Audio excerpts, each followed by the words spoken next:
Okay, we're going to get started here in just a couple of minutes, but just want to say hi to all of you that are dialed in. Thanks so much for joining us this afternoon or this morning or wherever you are currently holding up, waiting for everything to blow over. So thanks for being with us. And we're really excited to start this series of Ask Me Anything sessions as part of the Voice Masters program. So for those of you that don't know us very well, my name's James Poulter. Most people call me JP, and you probably will as well. And I am the CEO and co-founder of Vixen Labs, based here in London. And I'm joined with our other Voice Masters alumni or crew, or however you want to call them. I think faculty was a word we were going to use. Scot and Susan Westwater, who are over in the just outside of Chicago. Do you want to say hi, guys? Hello. Hello, everyone. I'm also joined by Suze Cooper, who is our content strategist at Vixen, based in the southeast of the UK. Suze is there as well. She's waving, but not unmuted. And also joined this afternoon from, I can't quite tell where, some kind of alternate universe it looks like, but Eric Turkington from Rain Agency, based just outside of Seattle, I think, at the moment. That's right. Yep. Good to be with you guys. And thanks for tolerating my Salvador Dali backdrop. It's more pleasing to the end than my basement is. Very good. So yeah, the session this afternoon is the first of these that we're doing. So I'm sure that there will be a few learnings and bugs along the way. But thank you so much for all of you that have shown up and done so promptly. It's a strange time. It's a strange time in our history as a community and as the world, and I think that that's understating it, if anything. And we know that this is an opportunity for us to try and come together as a voice community, those of us that are either working in it, interested in working in it, pivoting towards it because maybe there's disruption in the job that you've been coming from, as we're seeing on such a massive scale around the world. And so we wanted to use this chance as part of Voice Masters, which is our voice education program, to just give people an opportunity to ask the questions that they want to ask and really respond to this crisis that we find ourselves in right now. Because whilst for many it is causing massive disruption actually in the voice industry from all the people that we've been speaking to in the past few weeks, we're also seeing a lot of opportunity as well, and a real possibility that this could be a chance for us as a community to really help people too. So that's the point of this afternoon, and our topic, as much as we're going to go into whatever it is that you guys want to ask as a question, we are going to talk a little bit about what the opportunity looks like right now as we try and handle this coronavirus and the COVID-19 breakout. And we're also going to discuss some of the challenges that that's going to present to the industry, some of the opportunities that that might give us, and really hear from whatever you guys want to ask in terms of questions. So that's the plan for around about the next 50 or so minutes. We've tried to assemble a global team of people with different perspectives, and you're going to hear from each of them in just a moment, just to kind of give their take on the current situation. And then we really want to turn it over to everybody that's on the call to ask questions. So if you've got questions, we'd love it if you go onto the group chat and start putting those in. I'm keeping an eye on that, and Suze is also keeping an eye on that chat as well, to pick up those questions and hand them back to different folks from the team that might be able to answer them. So start formulating those now, start putting them in the chat, and we will be picking them up as we go through the conversation. And in a moment, I'm going to turn it over to Scot and Susan to give you a little bit more information just about the Voice Masters program, just so that people know where this is coming from. And then we're going to hear from each of the people I introduced to you earlier on with their perspectives on what is going on right now, caused by this big change in our world and our industry. So without further ado, start putting those questions into the chat. If you are at home from this, or if you're holed up in your own office, self-isolated somewhere, we'd also love it if you wanted to share the fact that you're joining in this on social media, like grab a screenshot, take a picture, share it up on Instagram with the hashtag VoiceMasters, or you can find us on all social media channels as VoiceMasters AI on Twitter and Instagram, and you can also find us as a page over on LinkedIn as well. So feel free to do that throughout the course of this hour and help other people know about it, so that when we do future ones of these, we can expand the community and get more people involved. Without any more, I'm going to turn it over to Scott and Susan just to tell you a little bit about the program that we are developing here, because it might be of interest for some of you, particularly if you are at a loss right now of what to do with some maybe extra time, or if you are pivoting into this industry. So I'm going to just give Scott and Susan the floor for a second to give us a bit more information about what VoiceMasters is up to in the coming weeks. Great, thanks, James. So what we put together, if this is your first time being exposed to VoiceMasters, we created this as a way of providing an educational resource to help folks either upskill or just learn more about the voice community and the voice channel.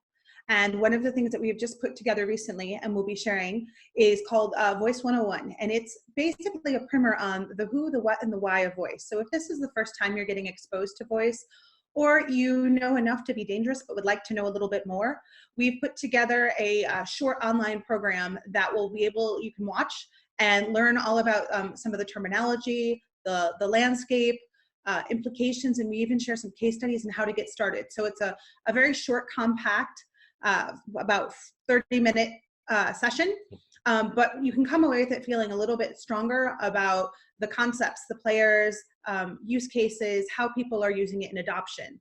And it's just our intent to give everyone a really good baseline when we talk about voice. And you can get that at voicemasters.ai/voice-101. Thanks, Susan. And yeah, some of the folks mentioned are here in the group, and that's where you can kind of go find out some information here over at VoiceMasters. Look, a lovely endorsement from Pete Erickson. That's great. Okay, that's enough of that stuff. So I'm going to stop sharing screens, and we'll go into the discussion. So thank you all for joining. And for those of you that are just joining us slightly late, great to have you along. As I say, start popping those questions into the chat window so that we can pick those up and keep the whole thing flowing. And we're going to pay attention to that as we go. But first of all, I just want to kind of give each of us who we invited in to give some perspective on really what they see the opportunity is right now, and where things are kind of changing because of this massive outbreak. I don't know about those of you that if you are in the group, maybe if you can throw into the chat if you already work in voice, or you are like exploring or trying to get into this industry, or just learning or just starting out. So start dropping that into the everyone chat on the group below, and let's see kind of where everyone's coming from. But one of the things that I think for a lot of us that are working in this industry is that we are seeing obviously a massive shift towards people looking for contact-free, physically contact-free ways of engaging with media, with content, with essentially surfaces. We want to try and get away from having to touch stuff all the time right now, and that voice might be a interface to really help in this scenario. And that's one of the big opportunities. So there's a few different landscapes where this is going to probably affect us more. And the first one we're going to kind of like tap into is a little bit of the opportunity in the healthcare space. I'm going to throw it back to Scott and Susan just for what are you guys seeing? Where are you seeing this as potentially an opportunity? It's going to be an opportunity across the board, as a lot of us have talked, but I think one of the biggest, most immediate impacts is actually going to be healthcare. We've seen case studies coming out of China where their call centers were overwhelmed in the early days of the COVID breakout, and they were able to spin up voice experiences on Baidu to start to triage patients, get people information when they were looking for it. So I see that model actually starting to emerge here with Amazon and Google and some of the other players. But I think longer term, we're going to see voice and AI-based assistants, whether it's chat or speakers or smartphone applications, where voice interfaces and AI assistants will be that first interaction you have with your healthcare provider. once you go through and kind of say what your symptoms are, it's called doing the chief complaint. So that interview with the doctor goes through the first 5 minutes, is like, what are your symptoms? How long have they lasted? Things like that. Being able to input that information directly into your medical record. Then if the AI system determines you need to talk to someone, actually going to a telemedicine type of an approach, where you can either spin up a video call or whatever, just to kind of lessen the burden of in-person consults. We know physicians within the voice community, outside the voice community, that have actually already started doing telemedicine, and they've already said that it's made them a lot more efficient because they're able to focus just on the patient. So by adding in voice as a kind of first line triage, we'll really be able to help mitigate a lot of the issues that we have in the health system right now. And because this is it's impacting health so much, and voice is already on the radar, I think voice is going to have a tremendous impact, and we're going to see an entire revolution within how healthcare is administered, at least here in the States. And I got to believe it's going to be a worldwide phenomenon. Yeah, and the optimistic side of that too is that one of the barriers that we've always had in healthcare in the US has been all of the regulation that is outdated. With some of the authority that has been given to Health and Human Services Secretary Azar, he has been able to start to circumvent some of that. And is that the way that we wanted to go about it? No, we would have liked it to have been a little more thoughtful, but the fact that there is the authority to say you can start using telemedicine, you can start to break away from some older rules that have held us back. Yep. That's giving us an opportunity where also we're hearing that in the healthcare space, there's less of a fear of being made an example of. From a negative perspective, it's being made an example of by doing something positive, because right now there's an opportunity to do, we have to do so much more with less. We hear about that a lot on the news. And there's an opportunity here to make it automated, but not impersonal, because we can have that human voice. There's a point where it's a voice and interaction, and it's not just a robot. That's great perspective. Thanks, guys. And one thing that's just coming in here in the chat, I see a couple of people commenting about opportunities in medicine. Someone mentioning that even teledentistry. I don't know how that works. Sure, that is hard for me to picture, but perhaps if we've got any thoughts on teledentistry and kind of telemedicine, I think is a huge one. We're seeing particularly some innovators in the space here in Europe responding to COVID with the likes of Babylon Health, who are behind the NHS GP at Hand app, which has been one of the kind of leading examples of doing this telemedicine piece.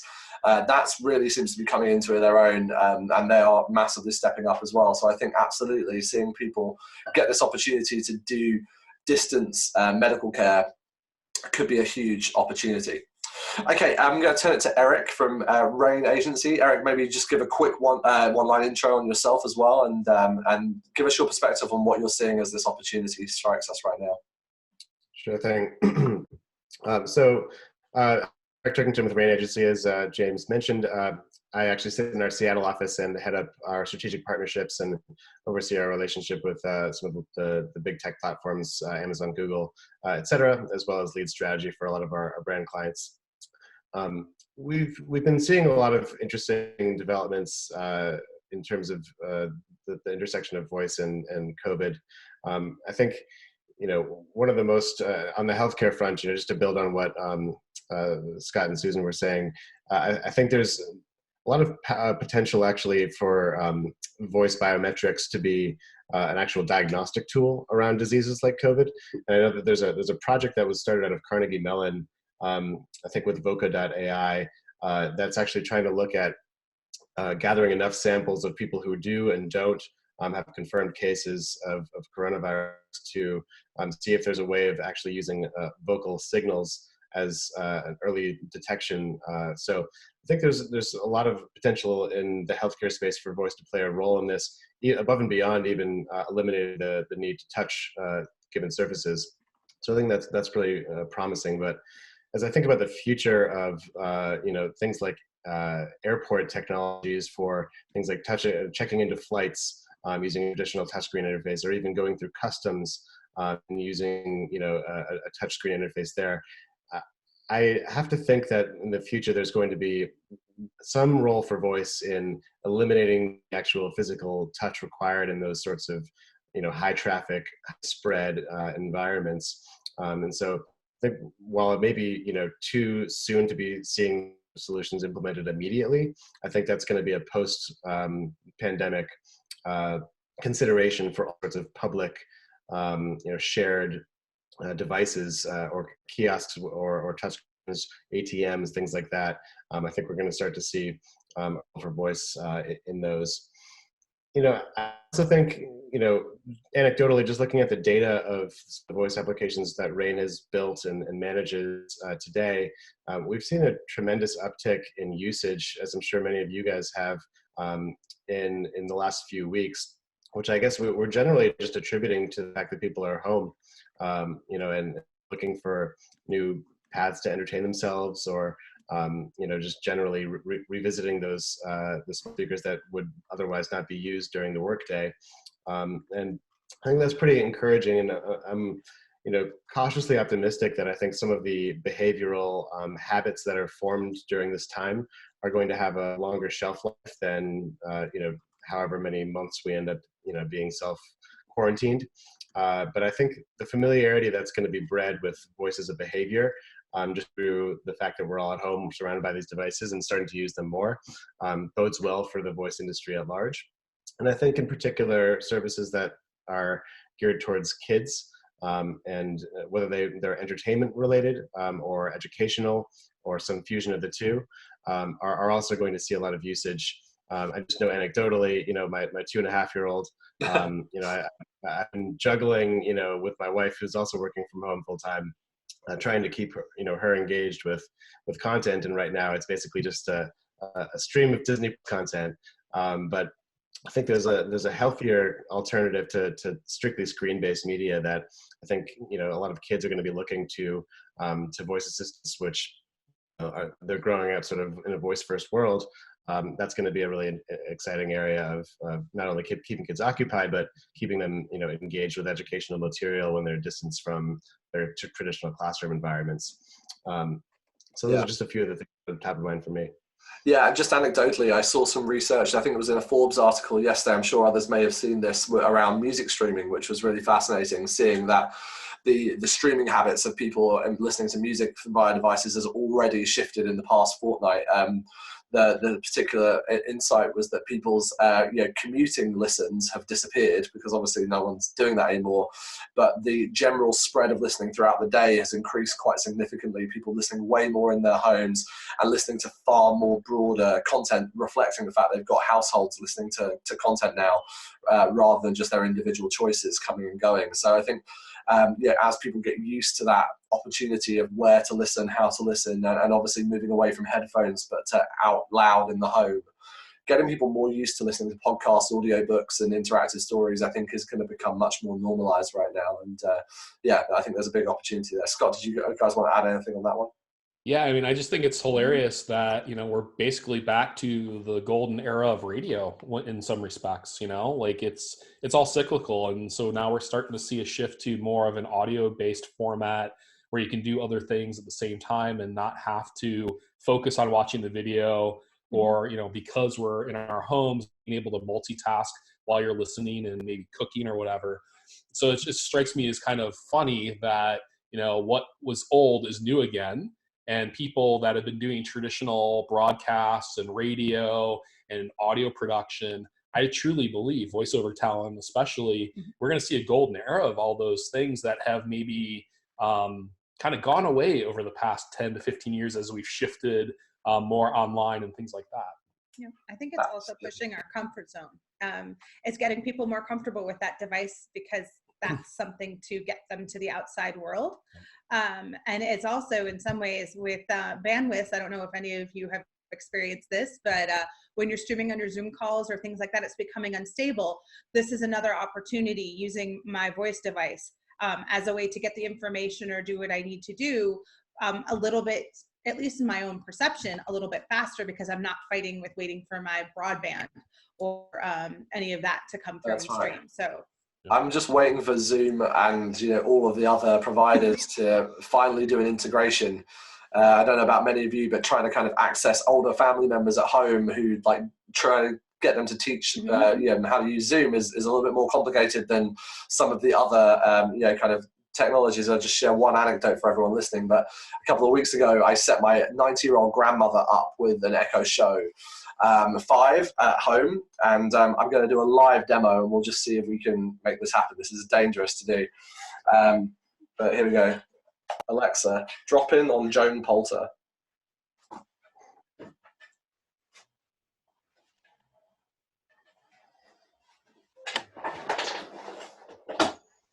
Hello? Are you there? Oh, here she is. Everybody, this is my 90-year-old grandmother, Joan. And I'm on the line with about 40 people on a video link. Just tell them what you think of your little speaker. What do you think of your Alexa?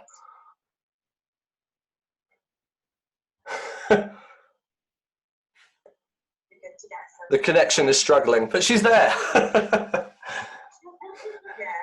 We'll speak to you soon. There you go, proof. Video conferencing with 90-year-old grandparents at home works. So I think that's one of the big opportunities that we've seen, is just like this thing of people dropping in and keeping people excited and connected across this isolation is really interesting. And for that point, I'm going to turn it quickly to Suze to give some other perspectives on where she thinks there's opportunity here around people who are self-isolating and also coping with lots of kids at home. Yeah, absolutely. And Susan spoke a little bit about this a minute ago. I think it's just the fact that that there are so many skills out there, and even today, like my kids have basically used Alexa more than I think they've ever used it in the last 24 hours. And we found all kinds of different skills. They've been making music, they've been playing quizzes, they've been listening to thoughts for the day, finding out historical facts, and checking their long multiplication, all using Alexa. It's gone beyond just setting the clock for I'm allowed my hour's worth of screen time, playing Minecraft or whatever, and they're now actually properly interacting with this stuff. And to be fair, my kids were already the ones that were sort of the main users. Like, they didn't think twice about asking Alexa to do something or putting something on the shopping list or whatever. They hear us do it and they copy it. And I think this time, with us all being indoors and it being used more and more, is just going to boost that even more for them and make them realize kind of what's out there and what there is to use, really. I think in terms of kind of wider opportunities as well, there's this whole kind of idea that it's a way that we can get broadcast information out, very specific information to a lot of people without sitting in call centre queues and all that kind of thing. So aside from the kids, while we're all sat here in self-isolation, we're trying to find out the latest information and all that kind of thing. It is a good way, really, for businesses at this point to be thinking about how they can communicate and connect with people while we're all stuck inside our houses. And it also stops that kind of issue with, everyone, I think pretty much everyone in the UK has been sat in the Sainsbury's queue number, 8,000 and something Kane was the other day, waiting to book a slot for his shopping and whatever. I don't know, I'm guessing that there is a voice solution for that queue jam, whereby actually we can all each individually have that conversation using the voice tech rather than all sitting in a queue that's bringing down the internet across the board. Absolutely. So, whether or not it's kids using it or whether it's us finding new ways of doing things, I certainly think, this situation is going to show a massive shift in society, in culture, in things, in ways that we're going to accept stuff. Who would have thought that everyone at the flick of a switch would have been working from home and remotely in the way that we are right now? I think there's going to be a lot more flexible thinking, a lot more being able to see things differently after this. Absolutely. And just to pick up on the kids' point, Suze, someone is asking, Brielle's asking in the chat, and Brielle, I'd like your perspective on this with your own kids as well, so maybe you want to come off mute and expand on this in a moment. But so do you limit Alexa time with the way that we do with screens? And if we don't, why not? If anyone's want to add to that, Suze, are you limiting Alexa time with the kids at home right now? I was going to say no, but then actually there does come a point when you've heard the same song 50,000 times where you go, don't ask Alexa that again. So actually it's limiting it, but in a very different way. It's not like you'd limit it in a time bracket like I might do with the laptop, and I'll say, right, you've got an hour and you can, go on this app or whatever. It's more that I think because there's that instant interaction, which they love, that instant gratification, they are more likely to just go back and repeat and repeat and repeat and do the same thing. And also it's a bit of that Netflix binge watching generation, isn't it? They can watch a whole season of cartoons and the same cartoon back to back to back to back to back, and it drives me nuts. But they can do that just because that's what they're used to. And equally with the skills, they'll just go back in and do the same again and again and again. So it's more that I kind of limit, you've done that enough. Like, I don't mind you using Alexa, but can you use it for something else now? Right. But I don't know. What do you guys do, Scott, Susan? Well, our son actually doesn't use Alexa as much, ironically, but he uses voice search on his iPad for everything. So he actually will use YouTube Kids, and he'll just use voice search to find information and watch videos. But he also has started to do storytelling and writing his own stories. And he can't spell. He's 7 years old, so he can't spell very well. He's just learning to read right now. Certainly can't type. But because of the voice to text feature, even within the notepad on the iPad, he's able to actually start to create stories. And so we've been playing around with creating screenplays with him, where he's creating movies. And it's just a really fun way for him to interact with the technology that we certainly never had growing up. And growing up in a creative household, it's nice to see that he's using it not just to sit there and binge watch, but he does that a lot.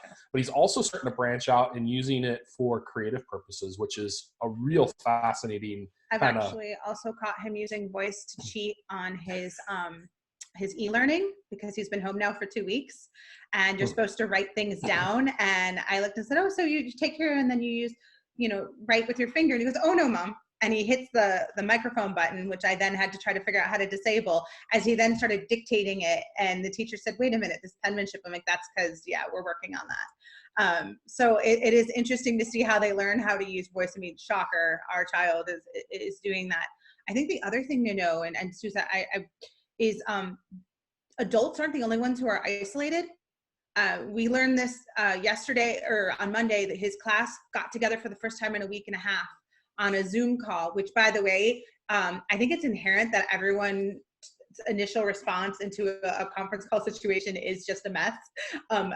23 children saying hello and not having seen each other. But he literally got tears in his eyes because he saw his friends and he hasn't spoken to them or talked to them. So that's then where I think it's important too, of that interaction with someone other than the 3 people he's stuck living with right now, is branching out to that and getting that connection, which I think is really important. Yeah, and I think that's really interesting, isn't it? If we look at the behavior shift, as Suze mentioned, like, who could have anticipated 2 weeks ago that we would have just shut down most of the knowledge economy and everyone would have kind of gone to instantly working from home, and just how quickly people have adopted that. And yes, the teething issues, but even to things like this, where, this is the 3rd of these kind of virtual conference sessions that I've joined in the past couple of weeks with folks from all around the world. We ran one for the Voice 2 community in Europe last week. We're obviously building up to Voice Global, our major kind of event in July. And, we're seeing people very quickly, just shifting their behavior and kind of getting on board, whether that's the schools, whether it's the healthcare providers, the remote, the sensation. For those of you not in the UK, you may not be familiar with Joe Wicks, but if you're in the Alexa community, you might know the body coach skill, which is very popular. And Joe has been leading 1 million children across the UK in a daily PE lesson via YouTube here over the past week. So it's absolute sensation. It's only day 4, and he on day 1 had over 500,000 concurrent streaming viewers. So just shows the power that people have shifted to this kind of remote in-home tech, and obviously voice plus screen, smart displays present a huge opportunity, not just obviously, as we know, for this streaming audio opportunity, but also for streaming video. I want to start taking a couple of questions from the group, because you guys have been sharing some really good ones. I'm going to pick up on Jim's question using that example that Suze mentioned around Sainsbury's and the kind of queuing. We're seeing loads of the major shopping retailers, certainly here in the UK and in Europe, in the US, implementing virtual queuing systems. And obviously the one big problem with those is that they are a kind of, you have to keep the browser open, you have to keep that window live, you have to sit in that virtual queue. And I suppose I'd like to get Eric's take on this maybe, and Suze as well. Where do we think that voice could be doing a better job with this stuff? How can voice be helping us along the lines here? I'm going to put Eric on the spot maybe if he's got any thoughts there, but I'll give some stimulus as well. Eric, have you got anything to share there? Yeah, it's an interesting question. I guess when it comes to what voice does really well, I guess just basically as a data input and output mechanism, I think, if it's a matter of checking, availability of shopping or what's the wait time for actually making a retail trip, or even just, using voice as an input mechanism to place an order that you then later pick up. I think voice will be helpful in that regard, but in an actual physical retail setting, I'm not entirely sure what the role of voice will be in that sort of example. I guess I just view it as sort of a convenient way to kind of check on, if you are planning to make a visit, maybe to just schedule when you're planning to do that, so that there can sort of be some load management on the retail front. Yeah. Because I know that capacity is an issue, and if you can optimize when people are making their trips, to do vital shopping for themselves, that's a real help. So I think generally using voice as a scheduling tool and as a checking tool for the current status of crowdedness for these sorts of vital retail experiences is probably the obvious low-hanging fruit. And I think I'll just add to that, which I think is absolutely right. The checking and scheduling thing, I think, dials in so well to people's habits of using these devices. But one of the big things I think is also doing something asynchronously, right? Being able to join a virtual queue and then just be notified when your turn is up to kind of go log in somewhere. I think we could be seeing some much more innovative solutions in that space. And to add to that, I think one of the big things is, this just goes to show that when crisis happens, is that like one of the places people are going to turn to is asking smart speakers and their smart assistants for information. And right now, so many stores are closed or have different opening hours. Here in the UK, we've seen a lot of the major supermarkets implement a golden hour in the morning, or what they're calling a silver hour, I think, where the first hour of the day has been dedicated to older shoppers or those that might be in the high risk category to coronavirus.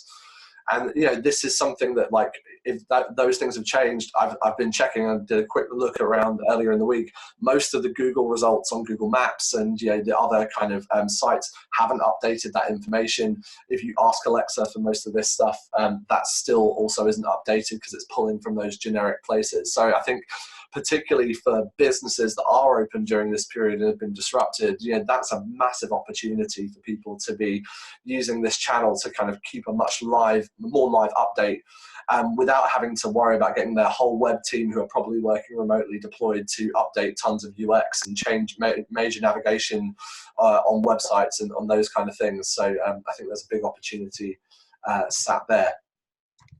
Okay, I'm going to go back and take a couple of these other questions. And I'm going to just go to one from Michael, which is, what is the hit to brand marketing budgets that we're already seeing, and how do we see it playing out over the long term? I'm going to come to each of you guys in a moment for that. But just to kick that off is one big thing that obviously we're seeing is that COVID is essentially decimating right now the out-of-home and experiential marketing and advertising industry. We've obviously seen world sports just disappear. The Olympics, obviously, as of yesterday, being pushed out by a whole year. The amount of marketing commitment that has been put towards those events has been it's just unfathomable, the amount of marketing dollars that were going into cinema advertising, outdoor, out-of-home sponsorships, and experiential. And I've heard anecdotally from a couple of folks that are working in those agencies and in those markets that they are facing some really tough times right now, that many of their budgets have just been pulled for the next 6 months. Some of the major agency groups already having to think about layoffs and redundancies. Sorry, I've got the cough as well. And I'm fine, by the way. And yeah, we're seeing that this is a huge shift. Now, whether or not that's all going to start piling into other channels yet, I think that's way too early to say, and probably is quite reactionary. But definitely opens up a real question for those brands that are, you know, really having to struggle with this. And certainly from talking to our clients at Vixen, they're thinking about this in a big way right now. Is that, you know, how are we going to reach people when all of those channels have disappeared? So yeah, I'll throw it to Scott and Susan first, just for their additional thoughts and perspectives, and then give it back to Eric as well. But yeah, where are you guys seeing this, and what do you think the impact's going to be? We've already seen social advertising tank. A lot of people have pulled any sort of social advertising budgets. So interestingly enough, we're seeing Facebook ad rates going down as well. So if you're trying to get in front of eyeballs, now would be a really good time to do it, because, you know, the marketplace is actually going to be in your favor. I think, you know, in the short term, we're both agency veterans. We worked in that space for over 20 years. And, you know, in the downturn at the end of the 90s with .com bust, and then in 2008, I was actually personally affected, and I lost my job because there are redundancies, especially as these larger holding companies have purchased different groups and they've merged companies together and things like that. So we're going to see that again. I'm confident of that, but I think here is an opportunity to use technology, and specifically voice, as a way to stand out. And so the smart brands will start to innovate and actually spend money in the space, because we were talking to someone yesterday about flash briefings, and the idea that, you know, there's, for every one flash briefing, there's 65 podcasts. Like, that's white space. That's an area that you could easily, as a brand, start investing in and getting into everyone's morning routine, which is incredibly valuable. So like, it's going to be a lot of opportunity for brands to start making major moves into more digital spaces. And like I said, I think the smart ones are actually going to be innovating their way through it. I've worked for both kinds of clients in the past, where you've got the people that batten down the hatches and weather the storm, and you've got the other ones that typically will try to innovate through it. And the ones that innovate through it seem to fare better, and they recover quicker. So I'm hopeful that, you know, maybe some of the past lessons of the past 30 years will have been learned, and we'll kind of pick up from there. Yeah, and I think that where we're living today in this immediate situation, so in the US, my birthday happened to be March 11th, last day that we actually had professional hockey. It's been only a week and a half. I can't believe it. It feels like it's been a year. The shock to the system of everything that's happened. We've seen a lot of, when it comes to brand marketing, or even talking about the Olympics, of everything's just been kind of halted. And now this week we're hearing a little more breathing of like, okay, I'm going to have to breathe. I can't hold my breath through this. So I think that that's the other thing, of continuing to have those conversations and be the steady hand that holds them and says, okay, we can get through this. And what you've done before is not going to get tossed away when we talk about innovating. So I think it's that conversation of, here's how we can innovate with what you have. Here's how we can start to reach and go down that path. It'll be interesting. We have to kind of figure out a way to make it sound like smart innovation as opposed to experimental innovation. Because I think the budgets for experiments are going to be shot down, but the budgets for things that are going to help you do something smarter, or a new approach that has the risk is, this is the reward of, hey, we can't do that, so here's what we have to do, and that is a pivot. I think those are going to be the conversations that then we can have. And Voice is very well positioned to have those conversations. That's right, absolutely. Eric, you guys are working with a ton of major commercial and consumer brands right now who must have been quite drastically affected by this shift. Are you already beginning to see anyone looking at moving money around, thinking about different approaches to stuff? Like, what's the takeover in Seattle right now? Yeah, it's been a real mixed bag for us. Some projects that were close to, getting closed and kicked off have basically delayed because teams are hunkering down and figuring out, what their, whole work from home solution is going to be, how long it's going to be. In-person kickoffs that were, planned have obviously been canceled. And so there have been a number of projects that have sort of been put on hold for a few months, which is obviously not great, but there are also a number of projects that are plowing full steam ahead. And I think, an interesting trend we're seeing is that the companies that have a ton of money right now are actually the tech platforms themselves. And I would argue that Amazon's never been as strong as it is now, and it's going to emerge from this even stronger. Similarly, I would say about Google. So, to a large extent, I think we obviously do some work for tech companies in addition to brands, and so I think that's going to be an area that remains somewhat strong in the next few months. When those companies do have money to spend and are seeing an uptick in the use of their platforms. Yeah, absolutely. Yeah, but I think the tone of the conversation we're trying to have with current clients as well as prospects is, what can you build now and relatively quickly that's going to actually have an impact on your customers and your business, and be sensitive to the current state of affairs. So what can we, we had an old idea for a sports brand that we've now resuscitated, which was, focused on how we can, get people to be more active and creative with their play at home. So there's lots of, great voice, concepts that I think have new life breathed into them just because of the current circumstances. And the great thing about doing the work we do is we don't need to actually be physically together. Of course, collaboration's aided when we are, but we're one of the industries that we're writing strategies, we're writing software, we're designing, and we can actually do that fairly adeptly from a remote basis. So there's nothing that's really holding us back from doing our work. It's just that budgets are being, frozen in some cases, cut in other cases. Yeah. And that's having, it's putting some strain on the industry as a whole, but I think we'll come through it stronger. I mean, I think the other thing is, business was already planning for somewhat of a slowdown this year anyways. This is just way more severe than anything they could have ever imagined. But towards the end of 2020, they were figuring that we would have a slowdown. So I think, from a consumer standpoint, we know the adoption's here, and people are using these devices. It's really the business side of the equation that we really need to be able to demonstrate that value. And by getting quick wins out there and showing that there is value, and here's a call center solution, here's how you can do something in commerce, whatever the case might be, that's only going to bode well for us in the medium to long term. Absolutely. I think that we're seeing that shift in the short term is going to be a difficult one to hit, but I think longer term people are already beginning to think about this. And I was in New York 2 weeks ago, just before they decided to stop letting anyone back into the country.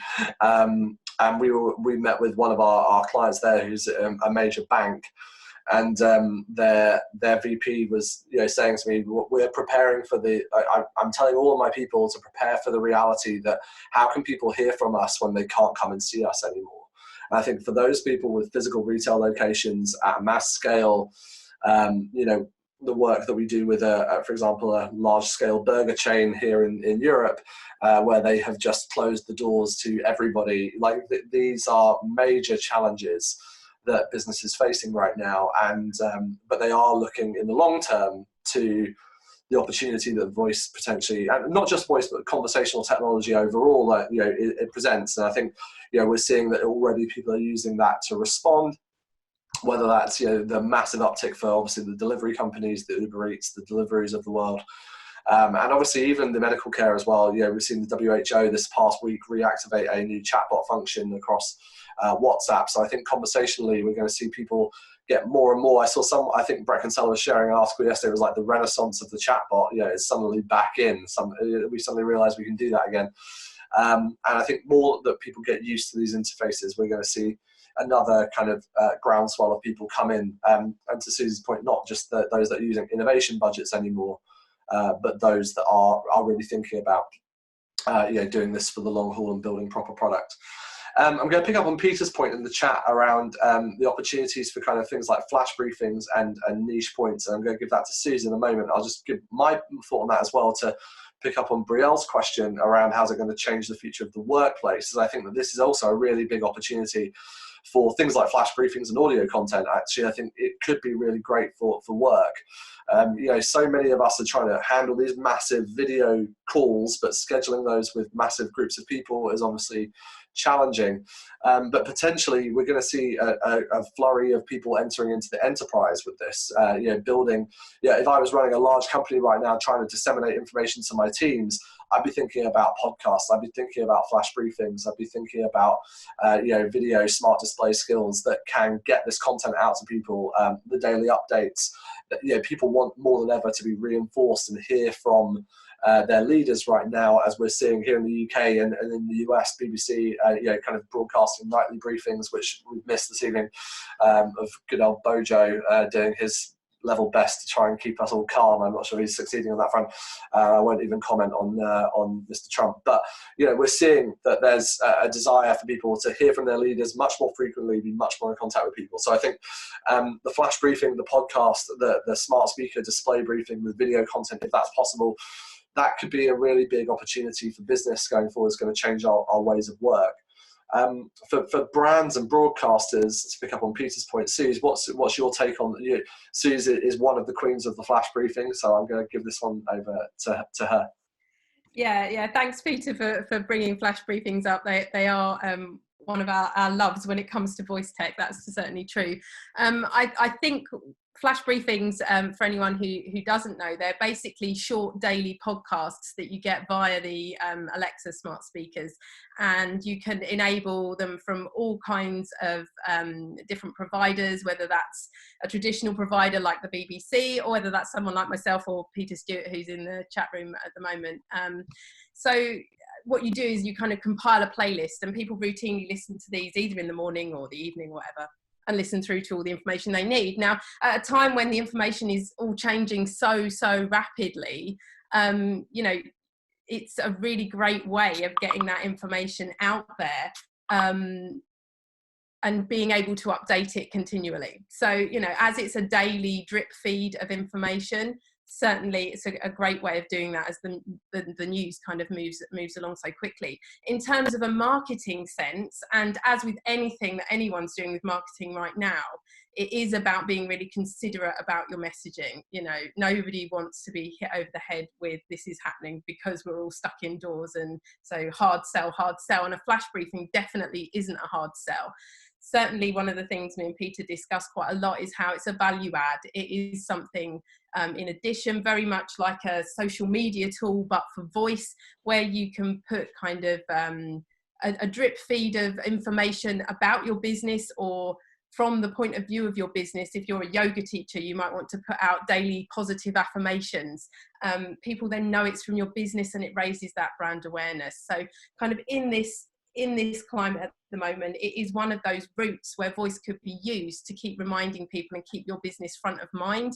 And certainly if there's anything in terms of positivity or activities or things that you can think of that people might be able to do that might just put a smile on their face, for goodness sake, at the moment, anything like that, right the way through to your hard news and your hard hitting absolute kind of news source information on a daily basis, then a flash briefing is certainly something that you could look into. Yeah, and I think Peter makes the point here in the chat around where people only want to get the latest information, because those flash briefings, they only broadcast the latest episode, whereas podcasts can obviously sometimes be out of date. You may be not getting the latest episode. I think that's really interesting to kind of think on. I'm just going to, before we kind of as we begin to kind of wrap up the hour, I'm going to ask each of the guys here to give a kind of one piece of advice notice to everybody on the call right now. But before we go to that, I want to kind of pick up on this other topic that's come up in the chat, which is around the kind of post-virus economy and where kind of the voice might look like in that. And I think one of the big things that I'm certainly thinking about right now is looking at every industry that has been majorly disrupted. Obviously, every industry has been disrupted. That's clear. But some far more than others. And I think in particular, the social kind of gathering, kind of spaces, the events industry, sport is a huge one. And then obviously travel is going to be, we just cannot even see yet the ramifications on the travel industry. I just pulled up Flight Radar this afternoon on my iPhone and looked at the about 20 planes that were currently hovering over central London. I'm here less than a mile and a half away from City Airport that has just completely closed to all air traffic. It's lovely to look out the window and not see loads of planes and worry about the smog. Great for the climate change agenda. But other than that, we're going to see several major airlines go bust, I think, as a result of this crisis.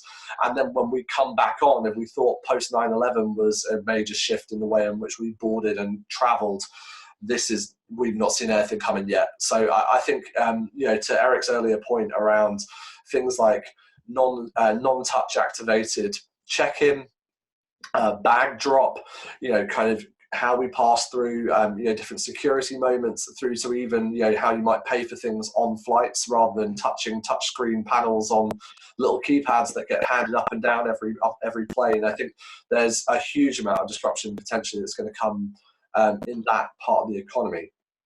Does anyone else, or any of the other Voice Master crew, want to kind of share any perspectives on that area as well before we kind of move to final thoughts? Yeah, I mean, we know food service, like the food industry, is actually going through boom times right now. I've seen data even from last week that showed that retail grocery chains are seeing 75% increases in purchase. So big brands, like P&G's brands, Tide, Conagra, anyone that's actually in the food sector is actually seeing boom times right now. I think we're going to see a movement to direct-to-consumer shipping. Because while Amazon's able to get stuff out with the amount of demand here, I think a lot of these brands have been trying to figure out a reason to go direct to consumer. This might be a good excuse for them to start to do that, and certainly voice will play into that piece. I also think the idea of home delivery for groceries, like here in the States, we've got a couple of solutions there, but I think a lot of the grocery chains are also going to start spinning up their own solutions. Kroger is hiring an unbelievable amount of people right now. And so I think that's happening. And I also know this trend towards kind of micro warehouses. Target and Walmart are actually turning their stores into this concept of a micro warehouse to start to compete with Amazon 1 day or 1 hour delivery. So I think voice is also going to start to play really strongly in that around the idea of retail commerce and being able to order stuff with your voice quickly. Absolutely. Eric, anything else to add on that point? Or if not, I'm going to go to kind of everyone's kind of one piece of advice. No, nothing much to add on that point. I think you guys summed it up well. In that case, let me go through the team then. So I just want, as we're kind of coming towards the end of the hour, I just want to kind of give people a couple of service notices, and I'm going to hand it back to the team. We had tons of questions in here. We haven't been able to get to all of them. I try to be judicious, and Suze has been very good in the background here, trying to pick the questions that hopefully was broadly interesting to everybody and around this COVID topic. There's some in here that are more around kind of UX and thinking about how you actually build voice experiences, and that if that's something that you're interested in, as we mentioned at the top of the hour, the Voice 101 session is a great place to start if you're kind of getting into that. So head back over to the Voice Masters website, it's voicemasters.ai, and go and register for the 101 session. As a recognition of so many people wanting to do at-home learning, we've cut the price of that to, I think, just $49, so you can go and kind of get that session to get started. And we're also wanted to give a PSA that we're going to be launching very soon a Slack community for Voice Masters, which will have office hours from the team as well as also our associated tutors. So that's something you'll be able to get hold of, which will again have a low kind of annual subscription price to kind of join that group and get part of the office hour community. We're also going to continue to do the AMAs as something to kind of give away to the community as well. So pay attention for that. For any questions we weren't able to get to, we'll be sharing some Voice Note 101 kind of answers on email. So if we didn't get to your question, we'll follow up with that as well. But to wrap up the hour, I'm going to just kind of go one by one. Eric, I'm going to come back to you. Just kind of one piece of advice right now. If you are a business thinking about voice and responding to COVID-19, what would you be telling a client right now? Yeah, I think I would say now is as good a time as any to try to experiment, because I think the learnings you'll get from greater size of people and a greater frequency of engagement at the moment going to pay off in the long run. So I would say if you haven't yet sort of dipped your toes into voice, outside of the COVID topic, I would just now is a good time to think about, trying to get an initial experience launch that can add some sort of value to people who are at home. I guess I would also say, the becoming a power user yourself is also a great thing to try to do right now. Since we are all stuck at home, there's probably a lot of experiences out there that you haven't had a chance to try that could spark some thinking about what you could build. So I would say engage in the modality yourself. And even from a productivity standpoint, think about the ways that voice could actually make you a more efficient worker, especially in a home environment. I think those are definite areas to focus on. But I think if you start to see what works well and what people are really gravitating towards in voice today, use that nugget as a way to inform your strategy. So if we're seeing people really doing a lot of utility focused things like doing voice diagnostics of COVID on Siri, think about what other sorts of diagnostics could you do, even if it's not health related, using conversational interfaces. So if you look at what's working well now, I think, and try to extrapolate that, that'll give you a good basis for what will generally work well in voice. I guess just look at it as sort of a pressure test where things are happening at greater scale with greater import than ever before, and try to kind of work back into what that means for you longer term. Yep. Fantastic. Thanks so much, Eric. Suze, can I come to you?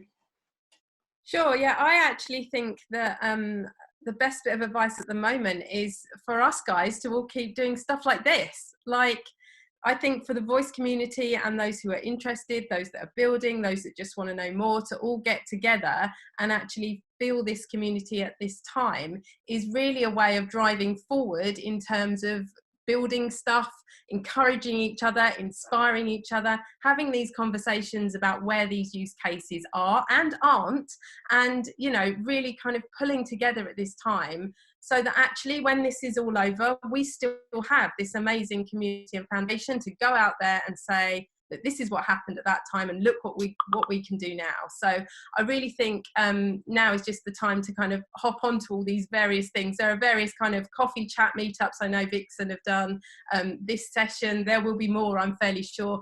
And others around the world are doing this kind of thing in the voice industry. So do kind of follow us on the socials. I've just put it in the chat, but just keep connecting with each other and keep talking about what we can do with voice. And in the end, our passion for it and the reasons why we think it's great will shine through. And that is what will cause the change in the end, I'm sure. Absolutely. Thank you for that encouragement, Suze. Suze is our Chief Encouragement Officer. Yeah. And Scott and Susan, I'll give the last word to you guys on just any recommendations for people who are maybe at the start of this journey or Sure. thinking about investing in it now. Yeah, absolutely. I think what we're seeing right now is that there are channels that are getting taken away from us, or at least having the control. So look at those moments and see, can I enhance my customer experience now through this other channel? One statement, that we always say a lot in the content world is great content happens between the touch points to make the waits long, shorter. So when it comes to sports, what are the ways that I can use content and deliver it through voice that will make that horrible pain when there's no sports on TV now going on 2 weeks, make them still feel present, make them still have that connection to either my team, my icon, etc. And there are some opportunities to do that with your brand, as well as to do that with, say, your individual personalities. There are ways that we can help shorten that gap and at least continue to have that connection, so that we're not completely going away, but we're also not completely hardcore marketing. Because I think the statement is that the hard sell right now is not a good look. So it is, how do I help with show compassion, empathy, and keep that connection? And I think voice is a lot of opportunities for that. And you can do that on a very simple basis, where you can start to do, one-offs and then build on them. Well, I think to Eric's point, the identification of those things that are working really well in voice, businesses know what problems they have. And so working with your business stakeholders, identify throughout the customer journey what pain points they actually have and where voice might uniquely be able to solve that problem. I think that's the big thing. A lot of us are trying to figure out use cases.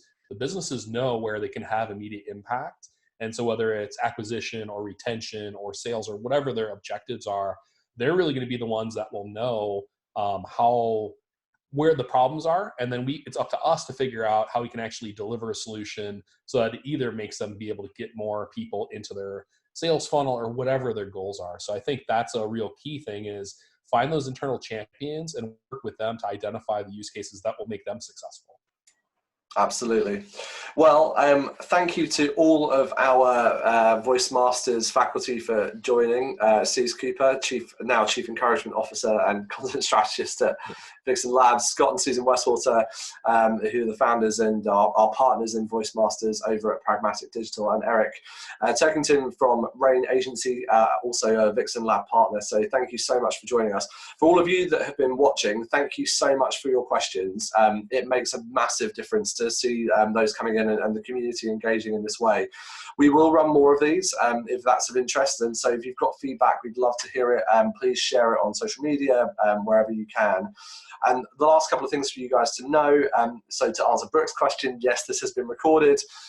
We will be making that link available to you. If you would like to join the 101 sessions, that is a pre-recorded session that you can get access to for, we hope, a price point that's accessible for everyone over on the website voicemasters.ai. And we will be launching more sessions in the coming weeks, going into more specific topics around design, strategy, voice marketing and search. So as those sessions become available, you'll be able to buy those as on-demand sessions, and we'll also look at running live ones of those as well. As also stay tuned for information about the Slack community, which will be opening in the next couple of weeks, which again you'll be able to subscribe to and be able to be a part of, to join office hours and more exclusive content joining there as well. If you've liked the session, we would love your thoughts and comments back on email or on social, so please send those or drop us a comment on LinkedIn. And for those of you, I've already seen a few of you, and thank you to a couple of you who shared on Twitter and on LinkedIn already. That'd be great if you could do that as well, so more people could know about getting involved in this.